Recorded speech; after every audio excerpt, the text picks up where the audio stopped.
Makinde reaffirms commitment to party. Trailer kills 3, injures several in Ibadan. 66 dead after military transport plane crashes. Now the details. Political parties under the umbrella of the Inter-Party Advisory Council, IPAC, have rejected the amended Electoral Act 2026, calling for an urgent revision of several key provisions. During a consultative meeting with the Independent National Electoral Commission (INEC) today in Abuja, the council described the act as a regressive framework that threatens the integrity of the 2027 general elections. IPAC National Chairman Dr. Yusuf Dantale called on the National Assembly to urgently repeal and amend the legislation to prevent a democratic crisis. Dr. Dantale expressed deep concern that the current act places immense pressure on political parties and lacks the inclusivity required for a stable democracy. The council insists that the National Assembly must restore the option of indirect primaries to ensure that candidates' selection remains an internal party affair rather than a mandated legislative process.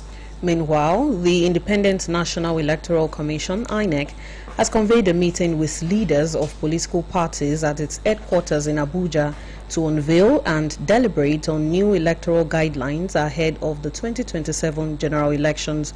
In attendance at the meeting are chairmen and secretaries of political parties as well as their representatives. The meeting is focused on presenting and discussing newly drafted electoral guidelines designed to govern the conduct of the 2027 polls. The development follows the enactment of the Electoral Act 2026, which necessitated a review of existing procedures. According to the INEC chairman, the updated guidelines are aligned with the provisions of the new electoral political parties and other stakeholders can no longer operate within these and other stakeholders can no longer operate within the evolving electoral framework using outdated regulations. The Oyo State Governor, Engineer Seyi Makinde, has declared that the People's Democratic Party (PDP) elective congress held in Ibadan, the state capital, in November last year, remains valid, reaffirming his administration's commitment to the party's preparations ahead of the 2027 general elections. Governor Makinde made this known during a high-level stakeholders meeting held at the Oyo State Local Government Service Commission Secretariat in Ibadan. Details are presented by the Governor's Office correspondent, Oluyole Sulaiman. The People's Democratic Party (PDP) stakeholders closed-door meeting held at the Oyo State Local Government Service Commission Secretariat, Ibadan, brought together cabinet members, party leaders, political appointees, and key analysts to deliberate on the party's direction amidst internal challenges and broader national political climate. Briefing journalists after the meeting, the Oyo State Governor, Engineer Seyi Makinde, emphasized that despite ongoing disputes within the party at the national level, the party in Oyo State remains resolute and focused. The governor further stressed that ensuring the PDP presence on the ballot in the 2027 is non-negotiable. While addressing concerns about internal divisions, the governor assured his supporters that he and his political camp will remain within the PDP and contest the 2027 elections on the party's platform. We brought everybody together for us to evaluate the political situation in the country and also Oyo State in particular. And also, with all the crises within PDP, what do we need to do, how do we proceed, and also for the issue of our candidates, we believe that there must be unity within the party.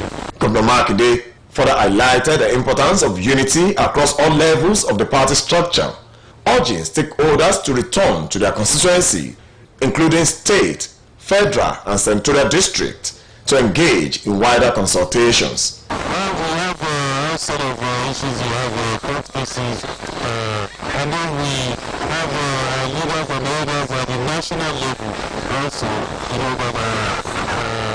pulling together to see how we find a solution. Despite the challenges facing the PDP, the governor expressed confidence in the party's ability to resolve its differences and remain competitive, noting that unity and strategic coordination will be crucial to its success in the 2027 general elections. Oluyole Sulaiman, BCS News.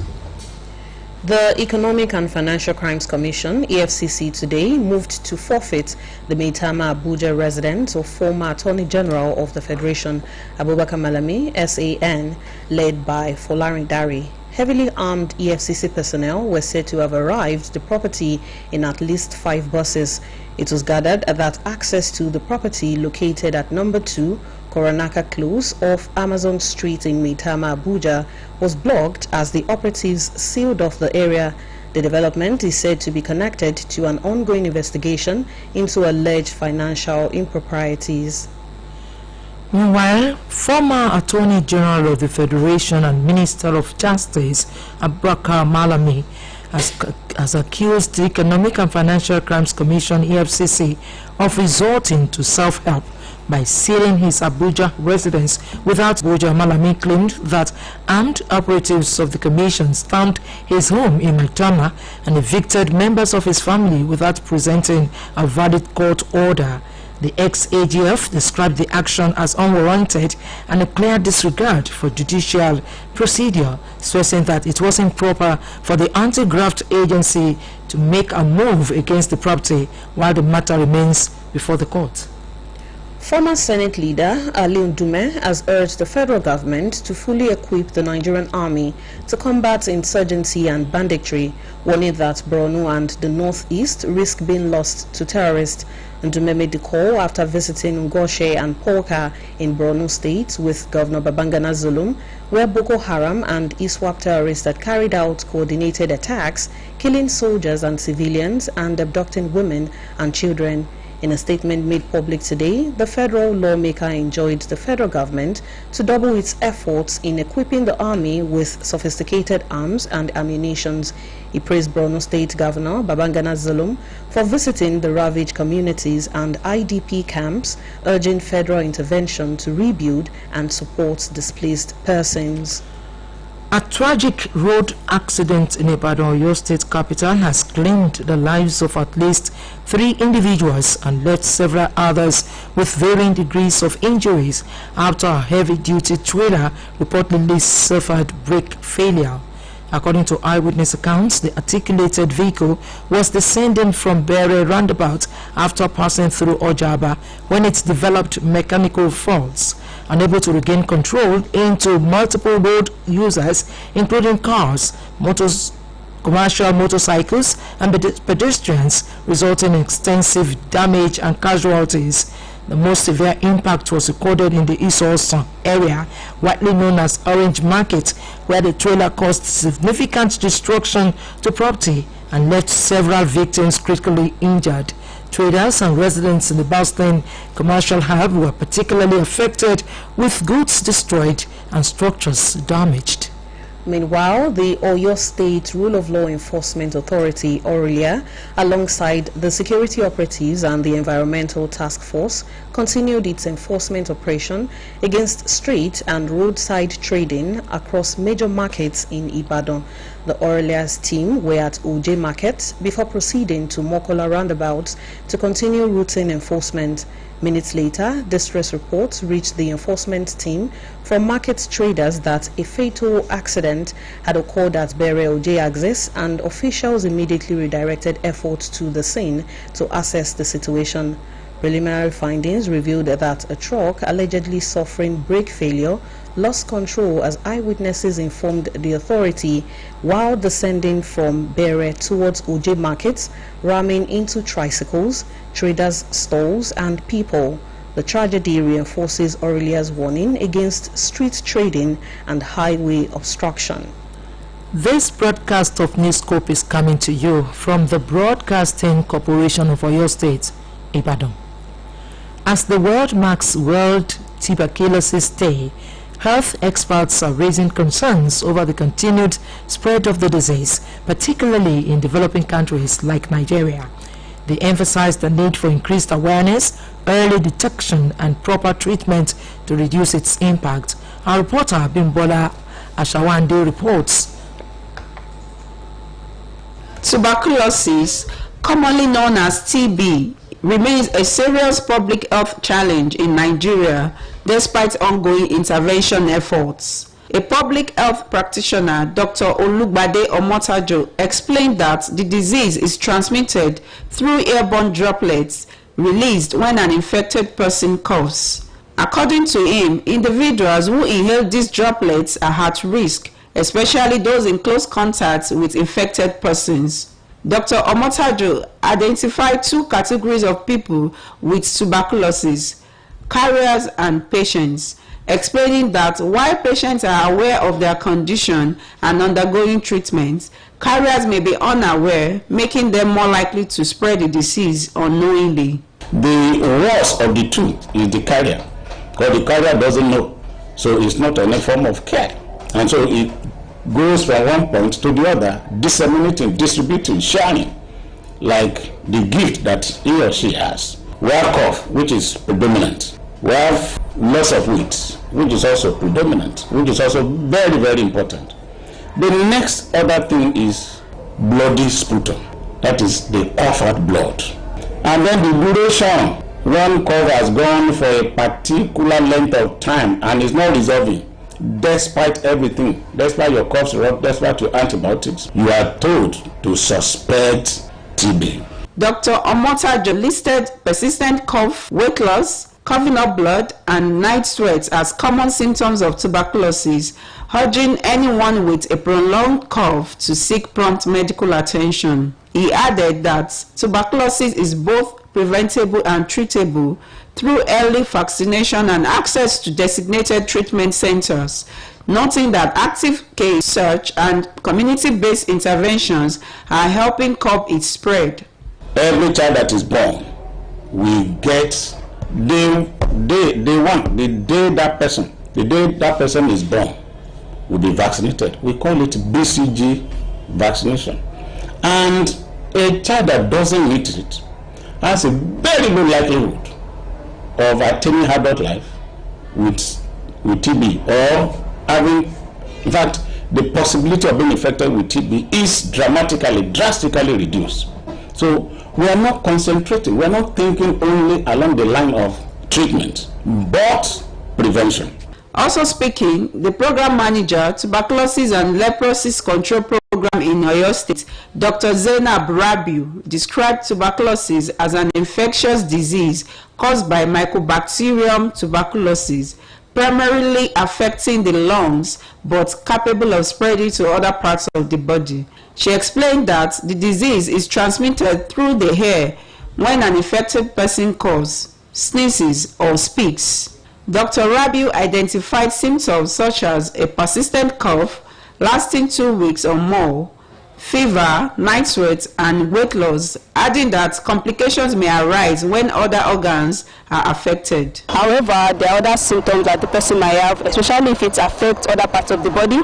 This includes back pain if the bones of the back are affected, weakness of the limbs, bending of the back. There might be swelling in the jaw or areas where there are lymph nodes, general weakness, easy fatigue. The person gets tired easily. So these are some of these symptoms, depending on the other organs that are affected. For the one that affects the lung, cough of 2 weeks or more, very important, fever, weight loss, and drenching night sweats. On prevention and treatment, Dr. Rabiu urged individuals experiencing symptoms to visit the nearest primary health care center for proper testing and diagnosis.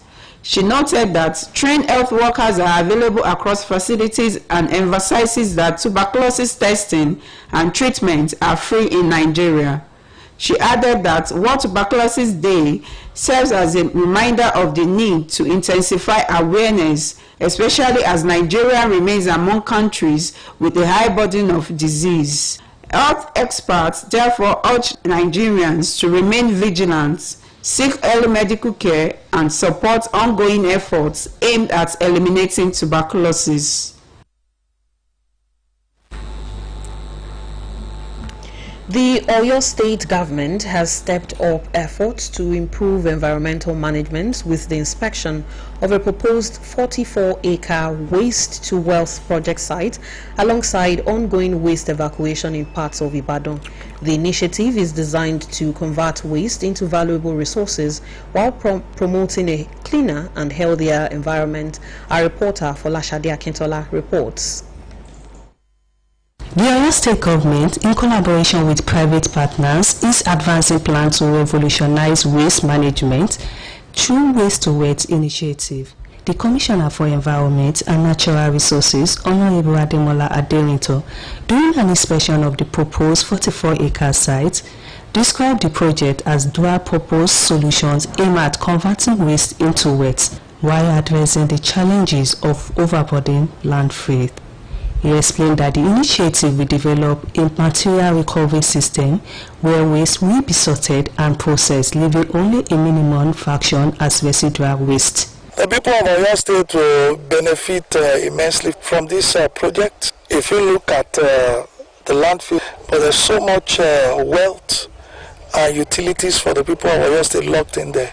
Like we said earlier, cooking gas, cooking gas, bio CNG to drive equipment and vehicles, electricity generation. As a matter of fact, the data we have says from all those landfills we generate as much as about 120 megawatts. According to the Commissioner, the project will generate biogas, electricity and fertilizer with the capacity to produce up to 120 megawatts of power, potentially exceeding the state's current consumptions. He added that the initiative aligns with the visions of Governor Seyi Makinde to promote sustainable development and economic growth. Meanwhile, the Managing Director of Sector Lead, Mr. Adedayo Mustafa, described the initiative as a groundbreaking innovation yet to be seen in West Africa. For every waste we use at home, as far as they are waking up and sleeping, we generate waste. So our own job is to get this waste onto these our plants, convert it to about 7 different products, ranging from energy to fertilizer to gas to IDF, and our own objective is to sell these products into the general public, which already have the off-taker, people that will buy from us before we even start production. He noted that the project is expected to both internally generated revenue and significantly improve environmental conditions across the state. The inspection team also visited an Oluyole market along the Oluyole Road Expressway, where authorities are evacuating illegal dump waste.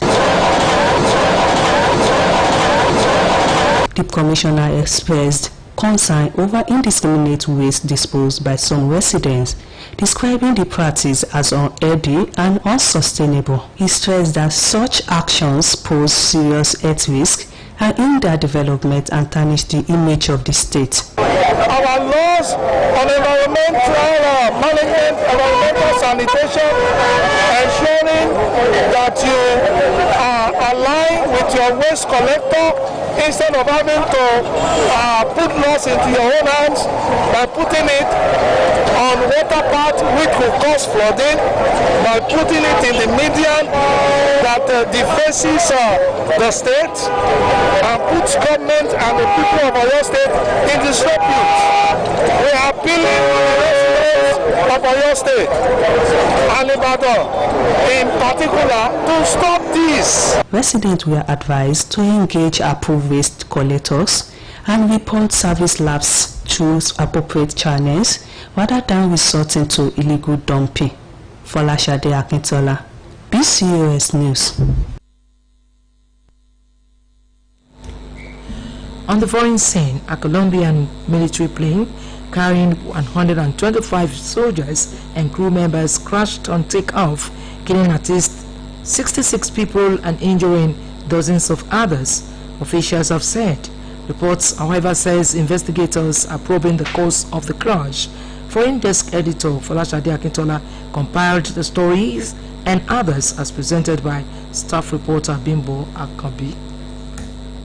The C-130 Hercules aircraft went down shortly after departure from Puerto Logozamo near the southern border with Ecuador and Peru, strewing burning wreckage on the jungle floor. A military source said that 58 soldiers had died, along with 6 Air Force personnel and 2 police officers. The updated toll came shortly after the local government secretary, Carlos Claros, told RCN television that 33 people had died and that efforts were being made to treat and evacuate dozens of others injured. He added that investigators were probing the cause of the crash. The border area where the plane went down has been the scenery of heavy military activity in recent weeks, as the Colombian and Ecuadorian militaries tried to tackle drug-running cartels and militias. Philippine President Ferdinand Marcos declared a state of national energy emergency on Tuesday, citing risks to the domestic fuel supply and energy stability created by the Middle East war. The state of emergency was declared just hours after the country's energy secretary said the Philippines planned to boost the output of its coal-fired power plants to keep electricity costs down as the war wreaks havoc with gas shipments. The order authorizes the country's Department of Energy to make advance payments of 15% to secure fuel contracts while taking direct action against hoarding or profiteering. The order also grants the Transportation Department the ability to direct public transportation fuel subsidies and reduce or suspend toll charges and aviation fees, while fast-tracking aid to individuals in crisis situations. The Philippines, which has some of the region's highest energy costs, is heavily dependent on imported fuel to keep its power plants running. Energy Secretary Sharon Garin told reporters earlier Tuesday that with the cost of LNG, that is liquefied natural gas, soaring, the country would temporarily be forced to lean even more heavily on the carbon-belching fossil fuel. And finally, at least 5 people have been killed in Russian strikes across Ukraine after a massive overnight aerial bombardment targeted several regions across the country. A 61-year-old woman was killed when a drone hit an electric train in Kharkiv early on Tuesday, authorities said, while other deaths were reported in Zaporizhzhia, Kherson and Poltava. Officials said the attacks were among the worst in 10 days and came hours after Ukrainian President Volodymyr Zelensky had warned of a forthcoming massive strike in his nightly address. Russian strikes targeted energy infrastructure, also disconnected Moldova's key power link with Europe, President Maia Sandu said, warning the situation remained fragile.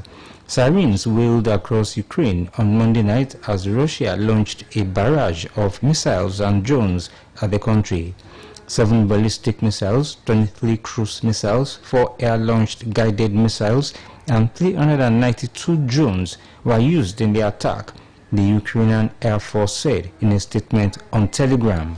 Bimbo Akombi, BCUS News. To end this edition of Newscope, here again are the main points. Political parties under the umbrella of the Inter-Party Advisory Council, IPAC, have rejected the Amendment Electoral Act 2026, calling for an urgent revision of several key provisions.